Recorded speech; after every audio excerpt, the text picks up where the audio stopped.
ఇవాల్టి ఎపిసోడ్లో రామరాజు అయితే వేదవతికి సారీ అయితే చెప్తాడనమాట. 25 ఏళ్లుగా నా బుజ్జమ్మ ఏంటో తెలిసింది. నేను ఒక చిన్న విషయంలో పొరపాటు పడ్డాను, నన్ను క్షమించి బుజ్జమ్మ అని చెప్పేసి చేతులు పట్టుకొని క్షమాపణ అయితే అడుగుతాడనమాట. ఇక వేదవతి అయితే రామరాజుని గుండెలకు హత్తుకొని మరి బాగా ఏడుస్తూ ఉంటుంది. ఇక వాళ్ళని చూస్తే ప్రేమ నర్మదలు అయితే చాలా హ్యాపీగా ఫీల్ అవుతారు. ఇక తర్వాత వేదవతి అయితే ధాన్యానికి పూజ చేసి హారతి పడుతుంది. ఈ క్షణం ఎప్పుడెప్పుడు వస్తుందా, నా కారణంగా అత్తమామల మధ్య గొడవలు వచ్చాయి, వాళ్ళు ఎప్పుడు కలుస్తారని ఎదురు చూశానక్క. ఇప్పుడు నాకు చాలా సంతోషంగా ఉందక్క. అత్తయ్య కళల్లో సంతోషం చూస్తుంటే నా మనసులోని బాధ మొత్తం దూరం అయిపోయింది, మనసు చాలా హాయిగా ఉందక్క అని చెప్పేసి ప్రేమ అయితే నర్మద దగ్గరికి వెళ్ళి కన్నీళ్ళు పెట్టుకుంటుంది అనమాట. ఇక నర్మద అయితే మన కారణంగా అత్తయ్యకి కలిగిన ఇంకో బాధను కూడా దూరం చేయాలి, అప్పుడు అత్తయ్య ఇంకా హ్యాపీగా ఉంటారు ప్రేమ అని చెప్పేసి చెప్పగానే, ఇంకో బాధన ఏంటక్క అని చెప్పేసి ప్రేమ అనగానే, ఇంటి పెత్తనం అని చెప్పేసి నర్మద అయితే అంటుందన్నమాట. అవును కదా, కానీ ఒక్క విషయం మర్చిపోయాక, ఆ దొంగ పారిపోయాడు కదా అని చెప్పేసి ప్రేమ అనగానే, లేదు ఇక్కడే ఉన్నాడు, నాకెందుకో మన ఇంటికి వచ్చిన దొంగ వల్లి వాళ్ళ నానే అని డౌట్గా ఉందని చెప్పేసి, ఎలా అక్క, మన దగ్గర ఏ ఆధారం ఉందని చెప్పేసి ప్రేమ అనగానే, బీరువా తాళాలు, ఆ వల్లి తాళాలను రాత్రిపూట కూడా తన దగ్గరే పెట్టుకుంటుంది. వల్లి దగ్గర ఉండాల్సిన తాళాలు దొంగ దగ్గర ఉన్నాయి కాబట్టి ఆ దొంగ ఎవరో కాదు, వల్లి వాళ్ళ నాన్నే. దీని వెనక ఏదో పెద్ద ప్లానింగే ఉంది ప్రేమ అని చెప్పేసి నర్మద అయితే అంటుందన్నమాట. ఇక ప్రేమ అయితే, అవునక్క నువ్వు చెప్పింది కరెక్ట్ అనిపిస్తుంది, నువ్వు గమనించావో లేదో వల్లి వాళ్ళ నాన్న దొంగ గెటప్లోనే ఉన్నాడా అని చెప్పేసి అంటుందన్నమాట. నువ్వు చెప్పేది నిజమే ప్రేమ, గొడవలో పడి ఆ విషయమే ఎవరు గమనించలేదని చెప్పేసి నర్మద అయితే అంటదనమాట. నిజంగా కూతురికి విషయం చెప్పడానికి వస్తే దొంగ గెటప్లో ఎందుకు వస్తాడు అని చెప్పేసి ప్రేమ అయితే అంటదనమాట. ఆ దొంగ వ్యవహారం బయట పెట్టడంతో పాటు ఆ బీరువా తాళాలను బల్లక్క తనంతట తానే ఇచ్చేలా చేయడానికి నా దగ్గర ఒక ప్లాన్ ఉంది ప్రేమ అని చెప్పేసి నర్మద అయితే ప్లాన్ చెప్తుంది అనమాట. నర్మదా ప్రేమ అయితే కావాలనే శ్రీవల్లి వాళ్ళ నాన్నకి వినిపించేలా గట్టి గట్టిగా మాట్లాడుకుంటూ ఉంటారనమాట. నర్మదా అయితే, నిజం ప్రేమ, రాత్రి మన ఇంటికి దొంగతనానికి వచ్చిన దొంగ దొరికేశాడని చెప్పేసి అనగానే, ఏంటి దొంగ దొరికేశాడా, ఎవరక్క ఆ దొంగ అని చెప్పేసి ప్రేమ అనగానే, ఇంకెవరు మన ఇడ్లీ బాబాయ్, వల్లి వాళ్ళ నాన్న అని చెప్పేసి నర్మద అయితే అంటదనమాట. ఇంతలో ఆనందరావు అయితే బయటికి వచ్చేసి, ఓయ్ అమ్మాయిలు, మీరు ఏమనుకుంటున్నారు, నేను మీ ఇంటికి దొంగతనానికి రావడం ఏంటి అని చెప్పేసి అంటాడనమాట. అవును బాబాయ్, ఆ దొంగ మీరే, ఆ దొంగను రాత్రి నేను పట్టుకున్నాను, ఆ దొంగ కాళ్ళను కూడా చూశాను, ఆ కాళ్ళు ఈ కాళ్ళు మీవే అని చెప్పేసి నర్మద అయితే అంటుందన్నమాట.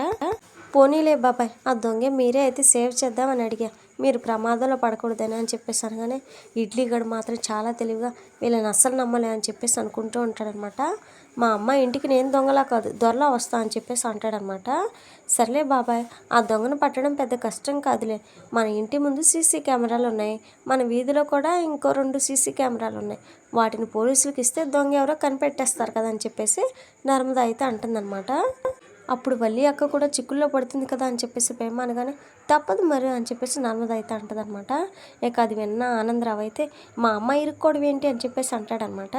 ఖచ్చితంగా ఇరుక్కుపోతుంది అంకుల్, ఎందుకంటే అత్తయ్య గారి దగ్గర ఉండాల్సిన తాళాలు వల్లి అక్క దగ్గరే ఉన్నాయి కదా, మరి ఆ తాళాలు దొంగ దగ్గరికి ఎలా వచ్చాయని పోలీసులు ఇంట్రాగేషన్ చేస్తారు కదా, ఆ ఎంక్వైరీలో వల్లి అక్క దొరికిపోతుంది కదా, అవే తాళాలు అత్తయ్య దగ్గరే ఉంటే ఏ సమస్య ఉండేది కాదు, వల్లి అక్కకు పెత్తనం ఇచ్చిన తర్వాత ఇదంతా జరిగింది, ఆ దొంగ ఎవరో కానీ వల్లి అక్కని అడ్డంగా ఇరికించేశాడు, ఇంటి పెత్తనం వచ్చేసిందని వల్లి అక్క ఆనందంలో ఉంది, కానీ ఇప్పుడు బొక్కబార్లా పడింది, వల్లి అక్క దగ్గర ఆ తాళాలు ఉన్న రోజులు ఈ టెన్షన్ తప్పదు, ఏమంటారు బాబాయ్ అని చెప్పేసి అంటారనమాట. ఇక ఆనందరావు అయితే పరిగెత్తుకుంటూ వెళ్ళి శ్రీవల్లి భాగ్యం అయితే సీక్రెట్గా మాట్లాడుకుంటూ ఉండగానే వాళ్ళకైతే చెప్పేస్తాడనమాట. ఇంటి బయట వీధి చివర సీసీ కెమెరాలు ఉన్నాయంట, మన బండారం మొత్తం బయట పడిపోతుందండి, ఆ రామరాజు మనల్ని నరికి పోగులు పెట్టేస్తాడండి అని చెప్పేసి చెప్పగానే, ఇక శ్రీవల్లి అయితే, సీసీ కెమెరాలా మా ఇంటి దగ్గర లేవే అని చెప్పేసి అంటదనమాట. లేకపోతే వాళ్ళు ఎందుకు మాట్లాడుకుంటారు, అసలు ఈ సమస్య అంతా ఆ బీరువా తాళాల గురించే, పద వెళ్ళి వాటిని మీ అత్తకి ఇచ్చేద్దాం అని చెప్పేసి ఆనందరావు అయితే అంటాడనమాట. దెబ్బకి తల్లి కూతుళ్ళు అయితే ఒక్కసారిగా షాక్ అయిపోతారు. శ్రీవల్లి అయితే ప్రాణం పోయినట్టుగా ఫీల్ అయిపోతూ ఉంటుంది. నాకు ఇంటి పెత్తనం చేతికి వస్తే తాళాలు పట్టుకెళ్ళి ఇవ్వమంటావేంటి, నేను ఇవ్వనంటే ఇవ్వను అని చెప్పేసి అంటదనమాట. ఇవ్వకపోతే నీ కాపురం కూలిపోద్ది అని చెప్పేసి ఆనందరావు అయితే అంటాడు. అచ్చి బాబోయ్, అదేంటి నా అన్నారు, అంత మాట అంటున్నారు, నా కాపురం కూలిపోవడం ఏంటి అని చెప్పేసి అంటదనమాట.